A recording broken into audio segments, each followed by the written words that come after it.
Hello folks, my name is Mark. This is Mark's Movie Reviews. How you guys doing? Infinity War, review in 5 words or less. It's balls out insane. I guess is the way to, the short review. So much happens in this movie. It's really like, wow. I mean, it's got a, almost 3-hour runtime and you don't even notice it. Just stuff just flies at you. Pretty much every character ever that's appeared in any Marvel movie is in this movie. All the Avengers, all the Guardians of the Galaxy, Black Panther, Spider-Man. They actually do a really good job of giving everybody a little bit of something to do. Everybody gets at least 1 or 2 lines. Thor kind of steals the show. This movie is pretty much Thor 4. So now we're hitting spoiler territory here, so if you haven't seen it yet and you don't want to be spoiled, turn it off, go see it, because I'm going to spoil it. Everybody that was in the ship at the end of Thor Ragnarok dies. Everybody. Have it all. I'm assuming Korg and his little purple friend die. Loki dies. Gamora. By the end of the movie, half of everyone in the universe is dead, including Spider-Man, which is like, what? So it, kind of like The Empire Strikes Back. The bad guys win. Thanos wins, and it's really like, it kind of threw me for a loop. I was just not prepared for the way they did it. I really wasn't prepared for what happened in this. You know how you kind of go into a movie like this and you sort of think about what the plot most likely will be and blah blah blah, and you theorize and you come up with speculations and shit like that. Everything I speculated about was wrong. Right? It was just like, yikes. And so it ends and Thanos wins, and now I'm like, I have no clue what the hell's going to happen in the next one. I think that's just awesome. Anything goes now. I mean, yeah, okay, we know that the good guys are going to win eventually, and most of the characters who are killed are probably going to be resurrected. I mean, there wouldn't be plans for another Spider-Man movie if that wasn't true. So, but still, the stakes are definitely higher. Some of these people who bit the big one, it might be permanent this time. Pretty sure Loki's dead for real this time as well. This movie is about Thanos. He's really the main character in this movie, and everybody else is just sort of like around him. Thor and Tony Stark and Captain America probably have the most screen time of all the heroes, and actually the Hulk too, Bruce Banner. And they all kind of prepare one way or the other and how they're going to stop him, blah blah blah blah blah blah blah blah blah, right? But the actual movie, the movie itself is about Thanos and his motivations, which are really not that different than what's in the comics. In the comics, he's more of a genocidal maniac who's in love with the personification of death. Like, he's literally in love with Lady Death, who is like death itself. And in this movie, he's got more of an altruistic reason. They kind of allude to Mistress Death in this like weird scene at the end and stuff. But ultimately, it's the same result. There's actually a very nice homage to the Infinity Gauntlet comics at the end of the movie, where it shows Thanos, like, after he wins, he kind of goes off and retires to this farm, right? Which is exactly what happens in the comics. And, I always thought the Marvel movies were really cool about that, the way that they adapt the comics. It's not a one-for-one retelling of the story that's in the comics. It's an adaptation. And so far, I think they've done a really good job of taking the spirit of the story that's in the comics and in some places improving on it. And I think this interpretation of Thanos definitely improves upon the whole cosmic warlord in love with death thing.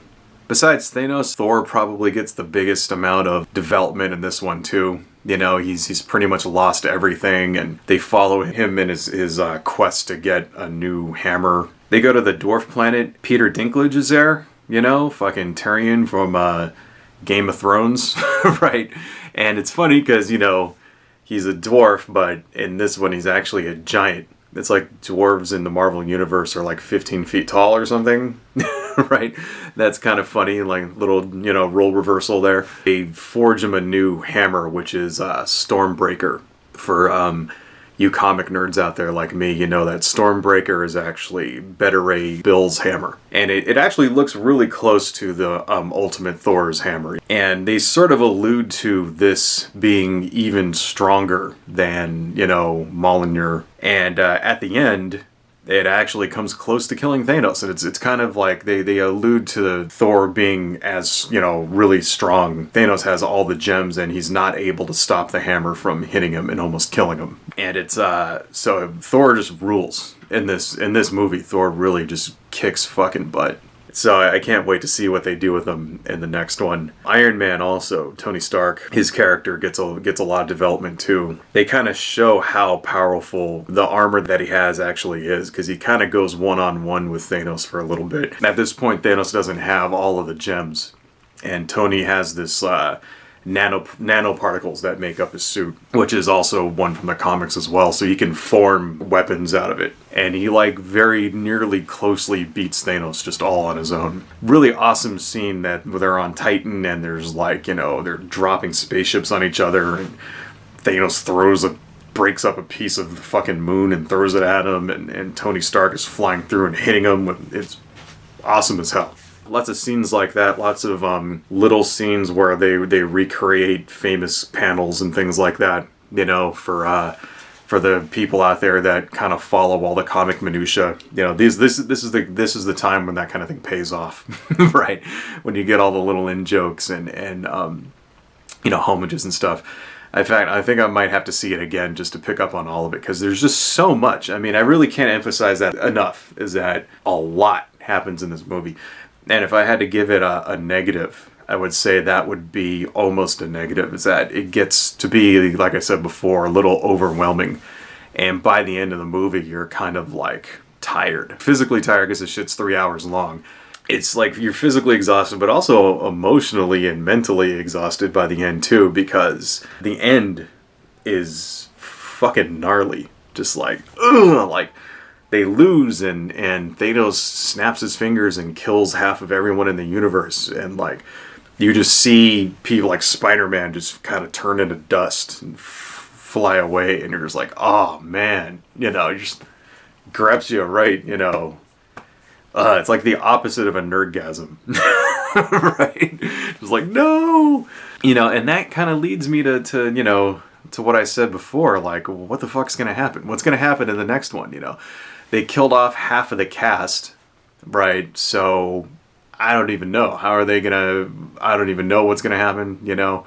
I mean, I guess Captain Marvel's gonna show up, right? And take it from there. I have no clue anything. And that, I think that is really the most successful thing that this movie pulls off, is that, you know, it destroys any idea of... You know, I don't think very many people would have predicted what this ending was going to be.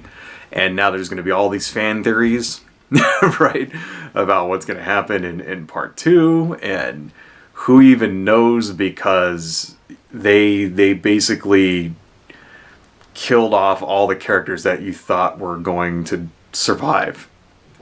Right?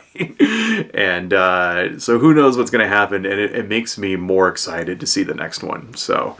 Anyhow, so if you haven't seen it yet, you know, go see it. It's, you know, because we've been waiting 10 years for this movie, and I think that this is most definitely, you know, worth the wait. It was like, I don't know, man, Thanos' debut was just like, just goddamn. It's probably, it's really good. And I say that this is in the top 5 of the Marvel movies for me, you know.